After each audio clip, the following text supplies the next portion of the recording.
Hello, everyone. Thanks for joining us. So today we're going to be walking through one of our big new themes of research called recovery economics. And really, what this is our attempt to try to help explain what's going to be coming next. You know, as we move out of this lockdown era and moving into a recession. So we're going to be deep diving into music, games, and radio and TV, but also talking about things at the sort of the meta level and how everything, as always, is all interconnected. So we've got a lot of ground to cover. I'm going to give an introductory presentation on the overall theme and how it affects music. And then we're going to go through some of the media analysts talk about how it affects different industries. We're going to do a quick fire panel discussion, and then after that we'll move to questions for the audience. So and also there'll be polls going throughout, so keep an eye on those and please do respond. Right, first of all, this is our big overall framework here. Essentially they're going to be three potential scenarios for what recession will be, and I think, you know, recession is a inevitability rather than a possibility. The first is that there will be a short-term recession. Really, what we sort of hear is politicians talk about as a bounce back. Really, there's no such thing as a bounce back recession recovery. We've never had one in history. Even if an economy gets back to where it was before, it is not exactly the same revenue, the same products, the same companies. Some companies have gone for good, some product lines have gone for good, some new companies come. It's, you know, it's essentially a combination of recovery plus new economy filling the gaps.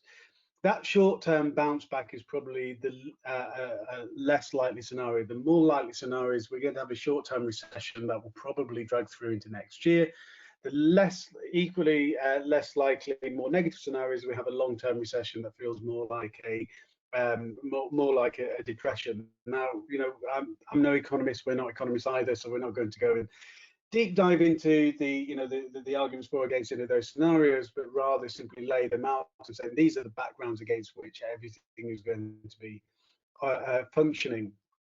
So to pull it back to entertainment and how it's going to be affecting your businesses, everything that anybody does in the entertainment business, and indeed, you know, business as a whole, begins with a need state. Why does somebody want to do something? And that is then met by you know, different solutions and services, etc. During lockdown, some need states became void states. For example, wanted to go to see a concert, but suddenly there was no you know, ability to do that. Others developed a new need state using live again as another example that then, you know, live streaming met some of that shortfall. As we go on into the post-lockdown era and into the recession, then we'll start to see some void states may remain void states if, for example, consumer confidence can't be increased in live sufficiently to drive sufficient numbers back. We might see that some of the things that boomed during lockdown start to recede again as life returns to normal. But then this is a bit we're going to focus on most throughout the rest of today's, which are the lockdown behaviors which are going to persist, and they're going to persist either because the things that were catalyzed during lockdown just became really popular and established new long-term behavior patterns, and or because we've had really significant changes to people's lifestyle. And so lifestyle is arguably one of the most important factors here, and a really big part when it comes to entertainment is about how much time we spend out of the house. Now during lockdown that has been obviously very significantly curtailed, but post lockdown, at the very least in an interim period, there's going to be a very significantly smaller number of people working in the office every day of the week. Longer term, many companies are already looking at reducing the amount of days that people need to be in offices, how many people actually need to be there at all. Some companies have taken the step of saying nobody ever needs to return to an office unless they choose to. So I think what we need to accept is that there will be fewer people commuting, and that has a really big impact for leisure and entertainment. Radio, it's incredibly obvious. There's you know, peak listening times are dependent upon people being in the car. but also even things like street, you know, listening to music, watching Netflix shows, playing games, you know, the things that we do on a train or in a car and a bus on the way to work, we do them to fill time that's been taken away from our days. So when we have that time back, because we're not doing the commute, we can either choose to just spend that time in bed doing something for ourselves, or doing something that we wouldn't otherwise be able to, such as playing games. So this is going to be a long-term thing where the boredom dependency that many parts of the entertainment industry developed around the commute is going to lessen, and that means having to adjust and think, if we're going to be losing audience time from there, how do we win it back in other places? Or how do we convince people to start doing at home what they would have otherwise done on a commute? What we're looking at here is to take some of these concepts and developing it further. On the two axes across the bottom, we have the confidence and monetization. So this is, of all of these entertainment categories, how many of them are going to be impacted and to what degree by the reduced strength of the economy. So that means high levels of unemployment, which means lower levels of consumer spending, fewer smaller ad budget. So, you know, so that means for premium subscriptions, there might be slower growth rates for ad supported services. That might mean smaller revenue. And then on the left hand side, we have the need states and the supply chain. So the need states, I've just spoken about the example of you know, reduced commute, but things like in sports and cinema and concerts, you know, these are all going to be constrained by social distancing measures in one way or another over the interim. That might make profitability harder. There will certainly be changes in how things feel due to reduced capacity. Just look at the Bundesliga games being played at the moment in front of empty stadiums, but small concert venues, for example, may not be able to operate having social distancing because they simply don't have the space to be able to get enough people in to cover the costs. And I'm not quite sure how you would socially distance a mosh pit. But we also have supply chain issues. So my colleague Tim Mulligan is going to be talking in a bit about how disruptions to TV and film production are going to have on knock-on effects as we go through. Essentially, what we've done with this this framework is we've taken all of these factors, created scores for each one of the propositions, and you see a mixture. The good news is lots of things fall into the top right, so there is a huge amount of opportunity in this period. It doesn't mean all of these things will win, and doesn't mean all of these things will generate good revenue or profit, but it means that they're really well placed to be able to do well during this post-lockdown era. You know, some of these things are, you know, growing at a very fast clip. Things like sort of, you know, mindfulness apps and YouTube fitness trainers, etc., and games. Some of them will have sustained growth. Some of them might see some of that growth really begin to dip off during the lockdown period, despite being well positioned for it. And my colleague Carol is going to talk a bit about how that applies to video. So how do you get through this? You know, and seeing where, you know, you might be looking at where your company maps within that grid and thinking about, okay, so what do I need to do to either, you know, to either to manage what looks like a relatively difficult situation or to make the most out of the new opportunities which are, you know, lie ahead. Really, we think there are four key principles here, which are, first of all, reach a new need state. So if your consumer's behavior has changed, if their life has changed, what are the things that you can do in order to go and you know, meet those changes? So let's just say we're talking about, for example, streaming music, people listening to fewer playlists on the train because they're only on the train 3 days a week instead of 5 days a week. Then it's all about how can you encourage them to create new, different listening habits in the home, you know, maybe even other times of the day to, you know, to compensate for that. That might be things like, you know, regularly scheduled listening parties, or you know, or you know, sort of release, you know, particular times of day in different regions for having big releases, etc. So there's, you know, it might be a case of bringing in programming expertise and sort of best practices, even from like radio and linear TV, and trying to use them to create new behavior patterns. Because think about it, the commute was creating an artificial programming pattern. You know, there's a lot of talk about how in the on-demand era, linear dies, and you know that's an oversimplification, but that trend, you know, is certainly a true one. But a huge amount of the on-demand behavior is created by essentially an external linear force, i.e. the commute. So it's a case of how do we, would you recreate or create new of those sort of external linear forces? Next is adapt to the lifestyle changes. You know, understand that people are going to be doing things differently. So don't expect simply what you did before to work the same. If people are going to be listening in the morning, or watching in the morning, or playing in the morning when they would have otherwise been on a train, then they may want to do something different. They may want to listen to different music, watch different things, play different types of games, use a console instead of a smartphone, whatever it might be. So because when they're at home, so adapt to those lifestyle changes.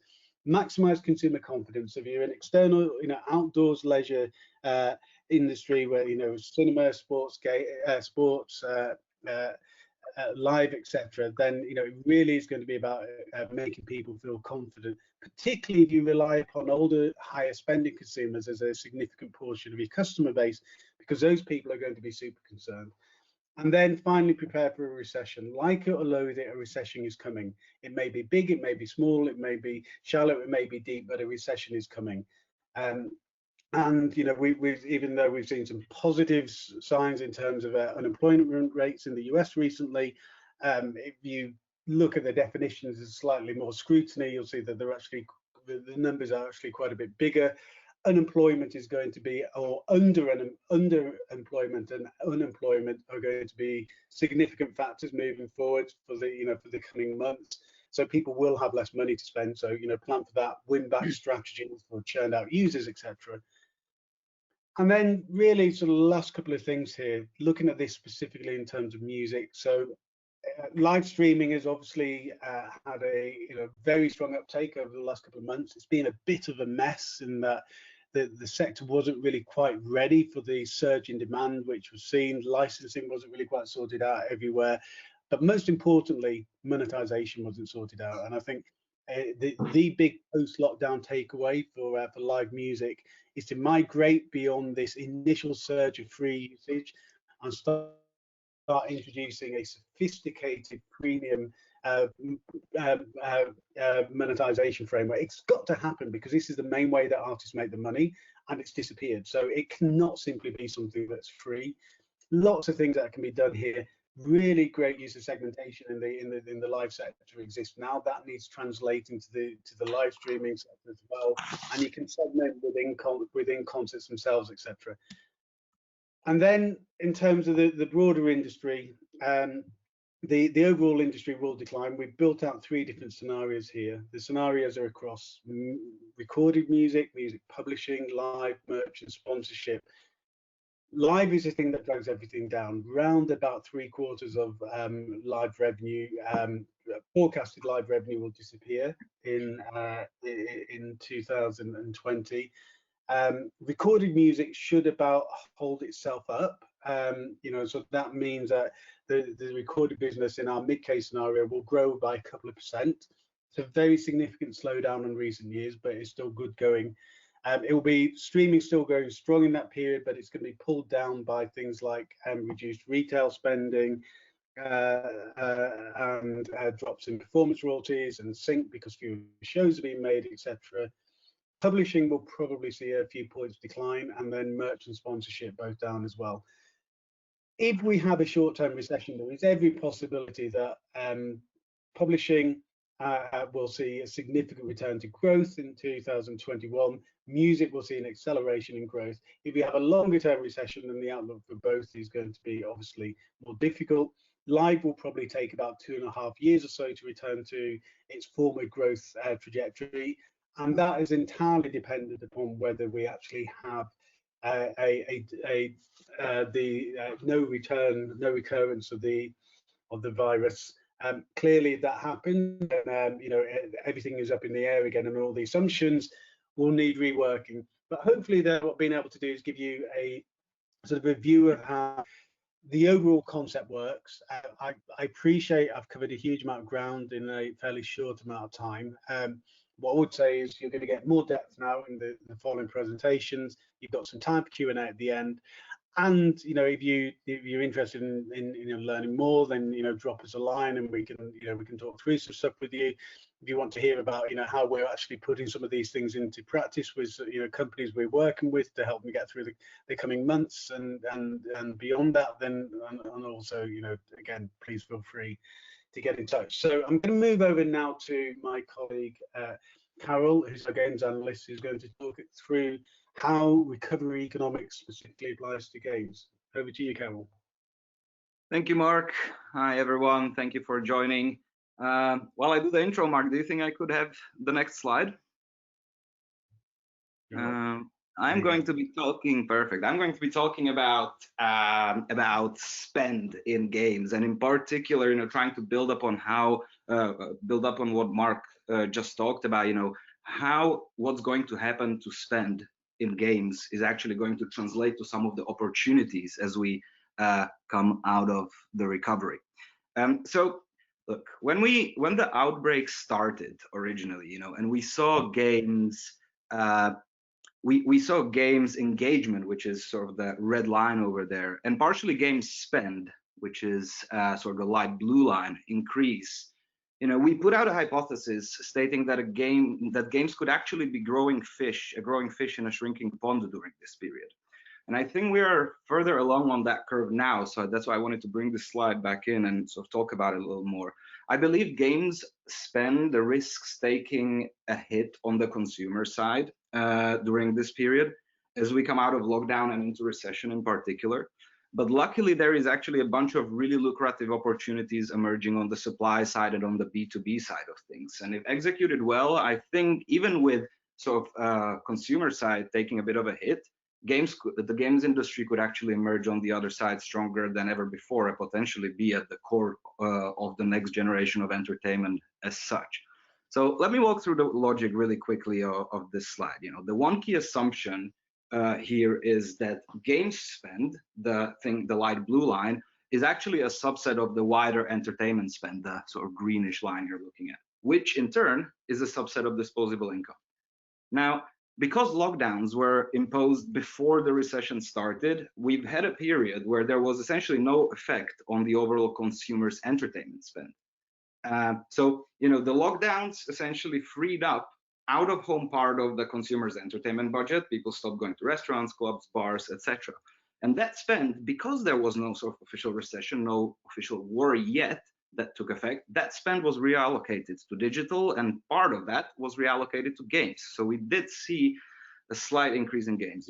At that point, the disposable income hasn't changed much. So what has happened is actually that we saw this the games revenue going up slightly, but really it was only increasing its market share of the entertainment spend because all of the other propositions weren't competing. And so amid lockdowns, you have the recession start, and you got growing job losses. The disposable income is starting to suffer, and that puts a downward pressure on the entertainment spend as well. And so as we have lockdowns easing and all the other out-of-home entertainment propositions will come back to compete for entertainment spend, the game's share of entertainment spend will probably begin its route back to normal. And let's assume that it's going to land somewhere in a similar market share or entertainment wallet share as before, except now the disposable income is lower. So the games industry will likely feel that in absolute terms as well. So this is something that's COVID related, but there have already been things out there, not so much COVID related, but catalyzed by the COVID-19 crisis. So add things like potentially the risk of really bad timing for too expensive next generation consoles hitting the market during the winter holiday period where the recession could be in full swing. Also add the entry of cheaper propositions like Google Stadia and soon Amazon's game streaming project, which are likely to pull ARPUs down at least temporarily. And so all of this accumulates to a little bit of a bleak picture, I guess, around consumers' game spend. But the good news is that there are significant revenue opportunities opening on the supply side, as I mentioned. So remember that for consumers, game spend is a subset of entertainment spend.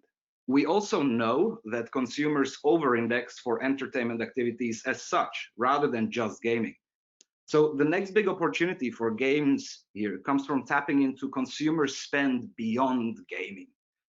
Interactive worlds like those, the obvious examples of sort of epic games are perfectly positioned to act as sort of this cross-entertainment venues and marketplaces.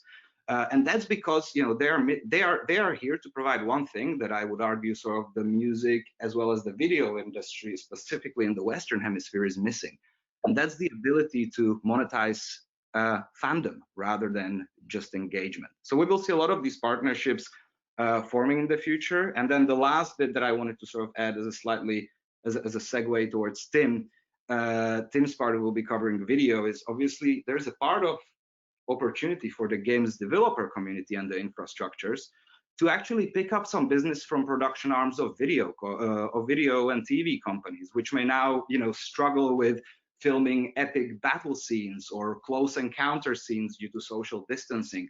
And again, sort of companies, that have a track record in animation, having successful games engines, etc., may find a way to insert themselves there. Mark? Great. Okay. Thank you, Carol. Okay, so we're now going to, as Carol mentioned, move on to Tim, our video analyst. So over to you, Tim. Thanks, Mark, and thanks, Carol. One of the things we talk about at MIDiA Research is the increasing convergence of previously distinct media formats. So music impinging upon video streaming consumption, games impinging upon both those formats, sports being impacted by digital DTC offerings.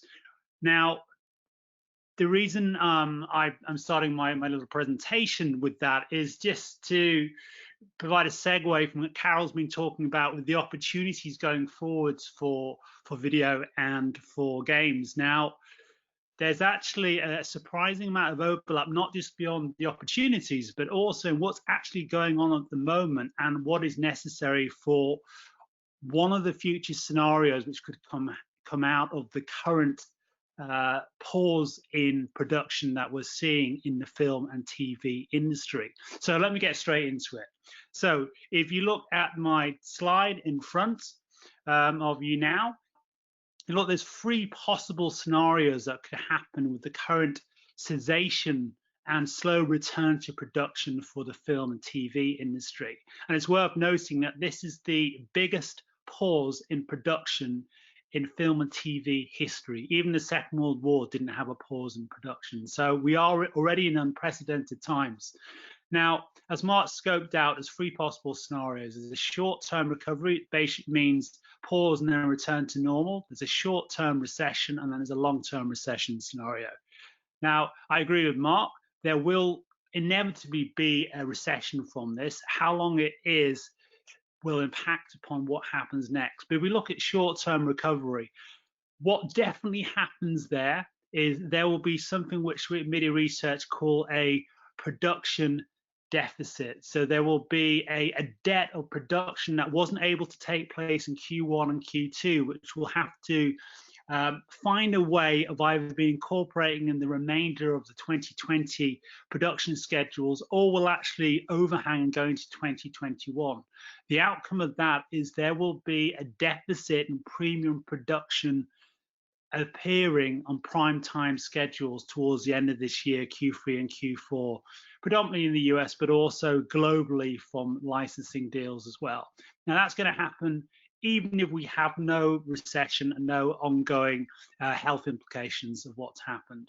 Now, the short-term recession is that plus having to adapt to a new COVID-compliant reality where the challenges of the production debt that is overhanging 2020 are compounded by the need to have social distancing in place, the need to cut down on crews and productions involved, but also the looming threat of having to cut costs as well, and to make some tough choices about what gets made and what doesn't get made. And again, to Carol's point, the idea of having a big Game of Thrones style battle scene in one of the commultimate episodes of a season being finished in 2020 is effectively non-existent unless you have the technology which Disney is currently using.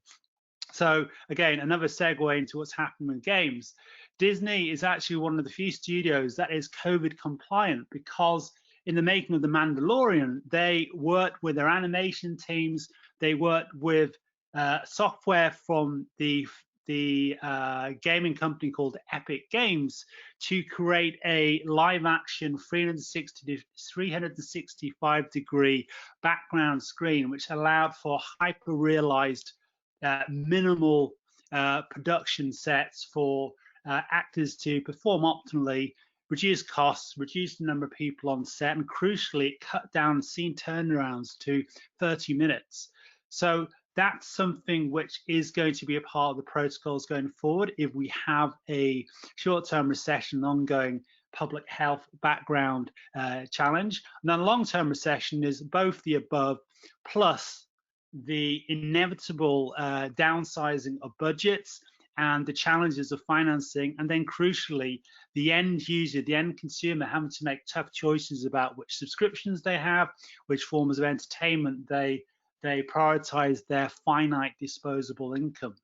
So those three scenarios are all there. The likelihood is we will be in either a short or mid-term recession, and the smart companies are going to be thinking about how to make their production capacities COVID compliant and recession proof, and then crucially thinking about what happens in Q3 and Q4 when there is that gap in schedules, in premium content schedules, which MIDiA Research forecasts is going to account for 23% of the US primetime viewing. So some big challenges there, and we're only just beginning to see how this is going to play out. So I'll leave you there for now. I'm sure that there'll be questions on this later on. Thank you, Tim. Okay, so the last of the analyst presentations before we go through to the panel discussion is Keith, and Keith is going to be talking about how radio is going to be faring in the post-lockdown era. So over to you, Keith. Thanks, Mark, and hello, everybody. Thanks for joining. So, really funny situation. As a company, MIDiA had only just completed working with a major radio broadcaster on music strategy sometime before this pandemic, and then we were just embarking on helping another national broadcaster in a European market on a music strategy at the beginning of the pandemic. And it's just been a really interesting experience for us, being in the thick of it and trying to encourage radio to think about doing things differently and be braver about the new world that we're moving into, the streaming world, the digital world, when the pandemic arrived and suddenly gave radio a whole new sense of purpose, largely around what we termed the 3 C's. So the idea of providing comfort for people during lockdown, providing companionship, really building on those connected moments that everybody needed during the last 10 weeks of lockdown. And that's done some amazing things for thinkers and executives working in radio and professionals in radio. I think the first thing to say is that what I'm about to say for a few minutes doesn't generally apply to every network in every country. It applies differently to commercial radio operators than it does to public service radio operators. But we were just working on this Radio Strategies 2020 report when all of this was happening. And so what I'll walk you through just for a few minutes is these 4 focus buttons that we thought everything really comes down to these 4 areas that radio has in its own capability, in its own destiny to be able to change. And it's been given this boost and sense of purpose by what's happened with the pandemic. So the first thing is in distribution and daypart. So radio has forever been stuck in the same sort of daypart pattern, in that it gets a peak at breakfast, gradually tails off throughout the day, gets a little peak at drive time, and then gradually tails off throughout the rest of the evening. And it kind of contrasted with music streaming. That has changed clearly because of the commute. So it doesn't really have that huge spike in the morning, but it also doesn't have the drop off during the day. So why has that changed? Who has been discovering programs? Why have they been listening more during the day? Obviously, that's to do with less commute, more working from home. What can radio learn from that? And the second one really is about where people listen. So radio is very, very tied to the car and in home through smart speakers. So the car is really interesting. I mean, most cars have been sitting on the drive or the curbside for 10 weeks, and very few people have listened to the radio on their daily commute to work. And this is obviously particularly relevant for the States, where that's a massive part of listening. What's happening as we come out of the lockdown, as we get back into normal life, the car is the safest vehicle for travel. So people are terrified of getting back on public transport. So they're getting into their cars, possibly to go to see concerts where they're going to be sitting in their car. So we're going to see travel at different times of day, which is also going to be interesting for where radio responds to that. So we're talking about different patterns and how to understand those. But also one of the things we thought was really important is for radio to build their brands across all of the different channels. And that's been the case for a long time. But there's an opportunity for radio to fill gaps, where particularly in the live sector, for example, we've seen that sector decimated. There's no opportunity for artists to play live. Well, now radio can fill one of those gaps by introducing more live sessions. And we've seen radio actually having huge success with live sessions.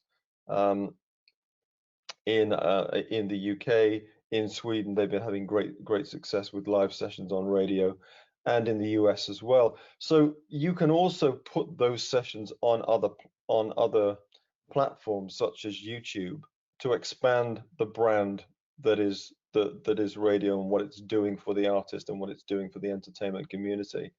So the other thing is building on a COVID-19 habits. So when it comes to the day part, there's been some real problems, endemic problems for radio that have been solved temporarily by this slight boon in listening they've had. So they've found new listeners for the first time in ages. Younger people have been listening, families have been listening together to radio. But they've solved another problem in that for years, the amount of listening time on a daily basis for radio has been trending down. But in the last 10 weeks, it's been trending up. So I would hope that networks have spent the last few weeks trying to gather insights about what has changed. So where have those new peaks happened? Where have new audiences come in? Who are they? What are the programs that they've discovered that they like? Because as we get back to normal life, they will still want to listen to those programs, but at different times on different platforms. So this is where radio networks need to be educating all of their listeners over the last few weeks that they can find those programs on the apps, whether they're listening live, whether they're listening on demand, whether they're catching up with favorite podcasts.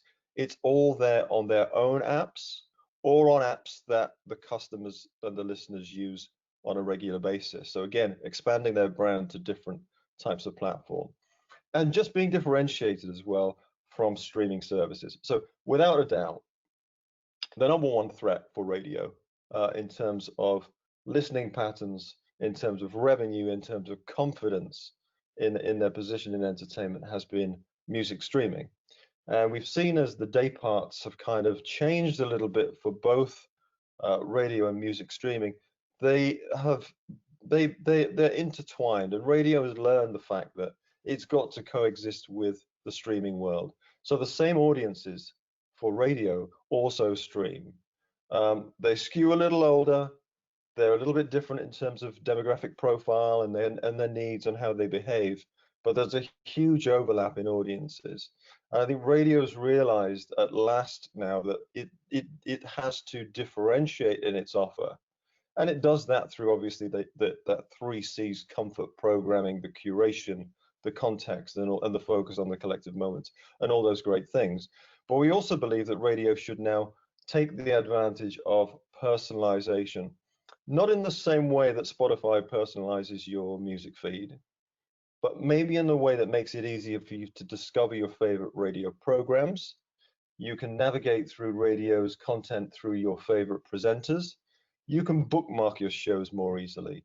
You can find your shows more easily, discover them more easily when you want to, now that day parts are changing again. And then finally, the business model.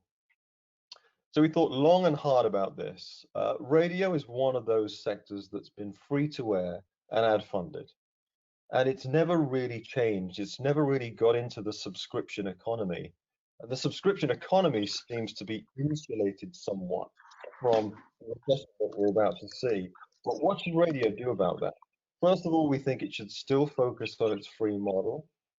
We feel it should really up its game on personalized audio advertising, because that is a form of advertising that could add more value to brands and media companies as we move forward.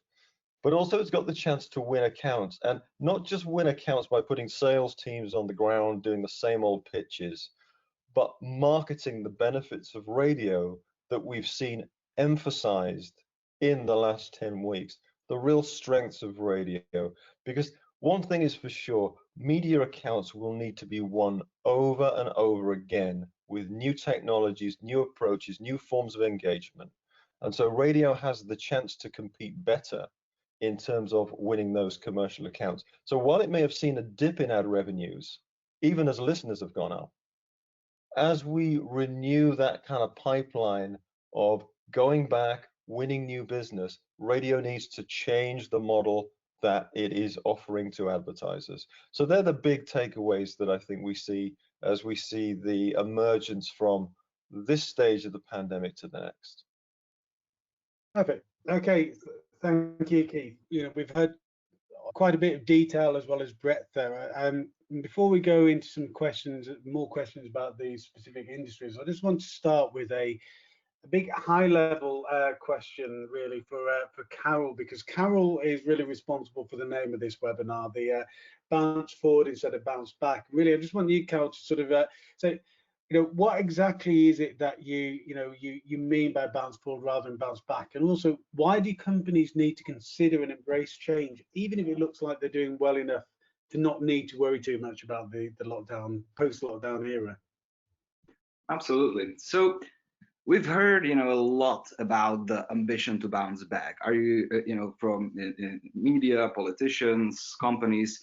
But the more I think about it, and more I think about what's going on, the more I think about the fact that maybe actually the better business mantra for these times would be to essentially bounce forward. Maybe there aren't just two options. Maybe it isn't just about bouncing back or not, but maybe there's a third option that looks slightly different, and really that's about bouncing forward.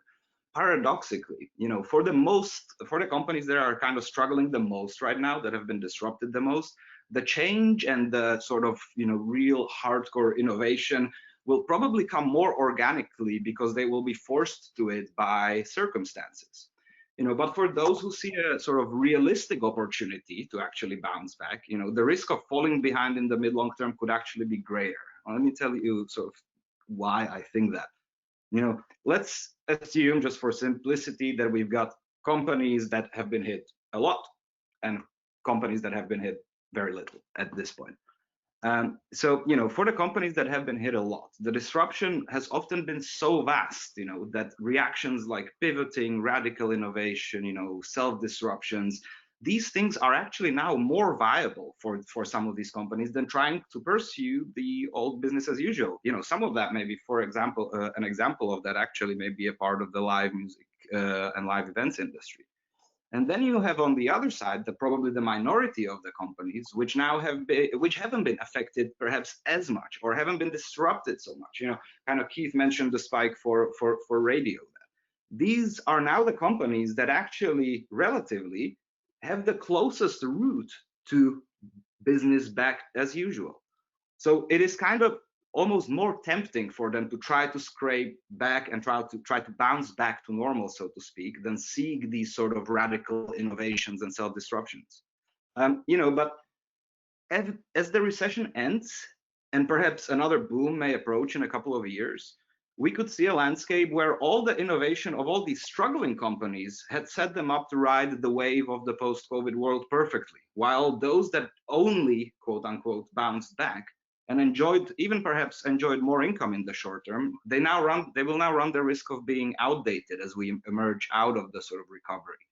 So therefore, no matter, to me at least, no matter how much you are affected by the current circumstances, part of your deliberations should be asking how you can leverage the current situation and what's happening to you to achieve an innovation leap forward, so to speak, setting yourself up for the world that's inevitably to come. Great, thanks, Carol. So I think the interesting takeaway there for me anyway is that you could be led into a false sense of security by thinking, actually, we've been doing really well during lockdown. We're doing pretty well in this post-lockdown era. But actually, those of your peers and competitors who've been compelled to rethink the way they do things are actually better prepared for this longer-term new normal that will come thereafter. And related to that, I've got a question for you, Tim, which is, you touched upon how Disney has been using technology to almost make itself sort of socially distant compliant before they needed to be socially distant compliant. The really interesting thing, again, goes back to my earlier observation about the increasing overlaps between the previously distinct media verticals, is to Carol's point about maybe there's a third way for creating future resilience for companies that don't just take advantage of current opportune moments, but actually really think through what needs to be put in place to be able to thrive in the new post-lockdown era. In video, we've got a prime example of this. So in my admittedly brief presentation, I talked about Disney and what Disney's been doing with The Mandalorian. And that, for me, is a real example of what the future could look like in production. Now, The Mandalorian, I mentioned a little bit about the how it was shot and how the production set was adapted to be able to respond to that. Now, in addition to having these big, huge 365-degree screens, which allowed actors to really excel in being able to perform with optimal lighting conditions and be able to see what was happening around them, as opposed to the conventional blank screen.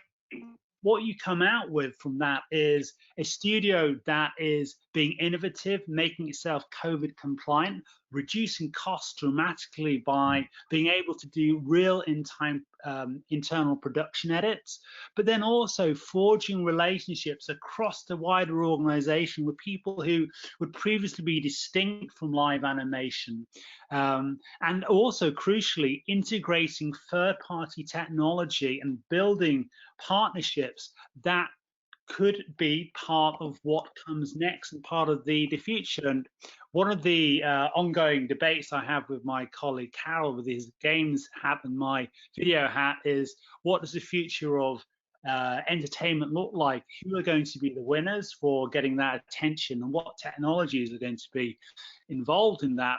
And what Epic is doing, Epic Games is doing, is a fascinating insight into what a future media major could look like, a company that depends upon media assets, but in an innovative way where they are monetizing fan bases and moving forward in a way that we haven't seen to date, and building those relationships is crucial to that. Absolutely. I can maybe build up on that just very quickly further, Tim, you know, that you mentioned sort of yes, we do often have discussions about Disney and Epic Games and the futures thereof. It's interesting because, you know, even though the companies actually seemingly operate somewhat in different spaces, there are actually some similarities there that I find and differences that I find so really interesting, you know. So Disney was kind of set up to monetize fandom as well as Epic is monetizing fandom, right? The difference is that, you know, Disney has kind of mastered monetizing fandom in a way, but it's actually mastered it in the physical era, right? In the physical environment, monetizing its existing IP via parks, theme parks, resorts, etc. You know, Epic is setting up to monetize fandom in the digital era. And also, you know, let's not forget that, you know, sort of the backing of Tencent will probably, you know, play a big role, because if there is anyone that's really cracked how to monetize fandom, it's you know, Tencent will definitely be up there. And just the final thing I was going to say is that, you know, while Disney has essentially monetized fandom of its own IP, and the bit where I sort of favor in the super long term, so to speak, Epic Games, you know, is essentially they are offering to monetize fandom for everyone else too. So they're gonna bring in music, TV, film, sports, glue entertainment together with these games and sort of digital worlds at its core. Thanks, Carol. Great. We're going to take some time now to answer a couple of questions that have been coming up from attendees. So one of them was asking about how the sort of the break into supply chain for the production of music, how's that particularly impacted independent artists? And we've just fielded a major global survey to independent artists, and we've got artists from sub-Saharan Africa, Middle East, Southeast Asia, Latin America, Europe, North America. So it really is a properly global picture. And what we've seen is that when we asked artists what they were doing during lockdown, what they've been doing more of, what they've been doing less of, the number one thing that came out was independent artists were saying they were making more music. They were making more music, they were releasing more music. And, you know, independent artists certainly have an agility to be able to, release without having, you know, the same sort of structure as, you know, for a big record label, or relying upon going to a big studio somewhere, etc. What will be interesting to see is whether this sort of this COVID bounce for independent music, whether that in terms of output, whether that starts to translate into sort of, you know, increased share of streams in the long term. Carol, there's a question also which I think would be a good one for you to tackle, which is can eSports survive and prosper without the actual live tournament component over the next couple of years? Yeah, so that's a really, really interesting and pertinent question. Look, maybe I'm in the minority here, but I never personally thought that the biggest opportunity in esports is the actual live attendance. I always thought that the biggest opportunity in esports is actually in the upcoming media rights opportunity, and in building up, you know, new celebrities and esports athletes and attaching brand activations and all that. So to me, the biggest part of what the success of esports will look like in the next 10 years is absolutely alive. Yes, the disruption to the live, which is essentially the bit that kind of feeds a lot of that sort of a lot of that journey at the moment, monetarily at least. That will be disrupted, you know, in the same way how live music has been disrupted. But actually, I would argue that, you know, compared to other sports, you know, esports are still, if you're gonna sort of use the analogy of sports, it's a non-contact sport. You can, you know, probably have these people sort of on stage or even competing in a very safe distance from different spots. And of course, yes, the live audience aspect is not gonna be there for the time being. But again, I would say the way to look at it is ask yourself, is there an opportunity to bounce forward there? Is there something that we can do to bring surprise and delight these audiences in times where they can't physically attend the stadium? But yeah, well, in short, I still think that there is a lot of growth in esports, even though it may be outside of the live event space.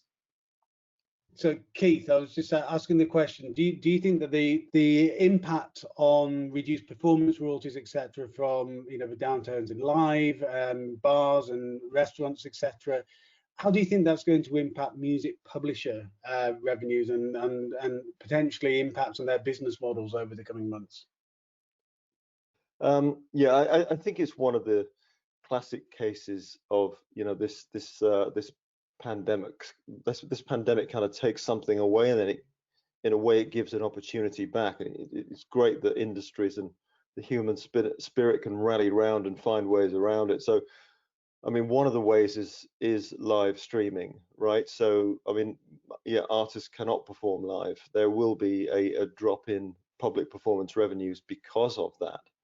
On the other hand, in just a matter of weeks, we've seen a live streaming industry appear from virtually nowhere. I mean, from a standing start. I mean, essentially, no one was interested in producing live streaming concerts before the pandemic, and people had tried it. YouTube had tried it, Facebook had tried it, which wasn't really taking off. Now it's the only way we can get that form of entertainment. It is taking off, and as you said earlier, Mark, it's fragmented, and it's not always the best quality. But when we've seen examples of really good quality productions, and I take my hat off to Dyson ATC management when they put the Laura Marling concert on over the weekend, and it was limited capacity ticketing, and it was beautifully filmed in an empty church. That was one great example. Elbow have been doing some fantastic things. Song by song, they've been producing beautiful examples of just being able to stream intimately and putting some production around it. So I think we're yet to see some really fascinating, interesting, exciting formats come through. And I think the last thing I want to say about it for publishers and probably for labels is that whilst the live business is really damaged here, and probably the retail business of music is going to take a huge hit, the underlying asset class of music still has new options. So one of the examples, for example, is health and wellness, which is going to be done in the home more than the gym. So we've seen the likes of the success of Joe Wicks, and keeping the nation fit from people in their 70s down to the teenagers. And the industry has given him the music free gratis. Absolutely the right thing to do. But the more of these formats like Peloton, big brands like Calm that come into the home will need to license music, and there are new opportunities for publishers and labels to do that we will not have seen at this scale before. Brilliant, thank you, Keith. So I'm just going to finish. We've got time for two quick questions, which I'm going to take just to finish on. So one was how much the COVID-19 impact is going to has affected our long-term estimates for streaming growth. So we're just in the final stages of finishing up our revised forecast. We've certainly we'd already, as people familiar with our work will know, we were already very much forecasting a slowdown in global streaming revenue, really sort of kicking in this year anyway. That's not the same thing as saying a real slowdown in subscriber growth, because we see a lot of really strong subscriber growth in emerging markets. We've certainly seen a strong acceleration of free users in sub-Saharan Africa with the success of sort of services like Boomplay. But they obviously generate much lower revenue per user, so lower overall revenue. So our view is this: streaming revenue to slow a bit in 2020, not a huge amount. The economic pressures will probably see a slowdown in subscriber growth in more mature markets, more so than we expected. But we're talking for 2020, sort of single-digit percentages changes. Really comes, so it's the COVID-19 impact is relatively small. The bigger question is whether the recession starts to seriously eat into subscriber growth and potentially even reduce churn to such an increased churn to such an extent we have some decline. So we're working on bear, bull, and mid cases, but our mid case is that generally speaking, by the end of the decade, we're looking at no more than a few points below in most markets and where we'd expect it to be, as long as there isn't a long-term recession. The other quick question, which is related to the is streaming but slightly differently, is whether when Spotify went and paid a huge amount of money for Joe Rogan to exclusively appear, his podcast to exclusively appear in Spotify, the overall common consensus was they overpaid. Someone was asking, have they underpaid? I think it's a really interesting question. I'd say Joe Rogan is pretty much for Spotify what House of Cards was for Netflix. It's its first big serious statement of intent. Will they make that money back over the course of the next year or two? Probably not directly, but its overall impact and positioning itself as a leading podcast player is potentially one of those things you can't put a price on. So we're at the end of the session now. Do thank all of you for having joined. Sorry we had a few little connectivity issues throughout. We'll ensure that they do not recur for the next one. As I said at the start, please do feel free to get in touch if there's anything you'd like to dive into deeper. If you're not already subscribed to our newsletter, do so, and then you can keep up to date with our weekly research digest. And thank you to all the panelists. Thank you, everyone. Over to you, Dara. Yes, thank you all very much for joining us on this webinar. I hope you found it all very insightful and informative. And thanks for taking part in the polls. Just a reminder, you still have some time before the end of this webinar to download today's handout. If you haven't already, you can find it in the control panel. And to reiterate Mark's comment, if you have more questions about today, or you would like to find out more details about our work on the pandemic, recession, or recovery economics, and even how we're partnering with other businesses like yours, please contact Stephen at MIDiaResearch.com. His contact information can also be found in the handout on the panel. A recording of today's webinar will be available on our website over the next few days. And please look out for a follow-up email from me from Dara at MIDiaResearch.com on where you can find how to find that. Thank you again for joining us. Stay safe and well.